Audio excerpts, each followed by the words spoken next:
chcel preto niečo vymyslieť.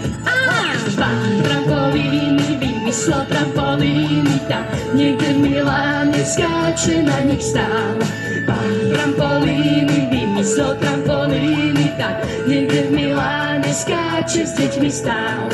Snívalo to, ako vyskočí, čo najdalej nech doskočí. Nemal ale krídla a nemal ani chvost. Potom niekto zakričal, tak už skoč! Pán trampolíny vymyslel trampolíny, tak niekde v Miláne skáče na nich stál. Pán trampolíny vymyslel trampolíny, tak niekde v Miláne skáče s deťmi stál. Pán trampolíny vymyslel trampolíny, keď čítal noviny a jedol cestový. Jaj, pán trampolíny vymyslel trampolíny, keď čítal noviny a jedol cestový. Wow, wow, jej, to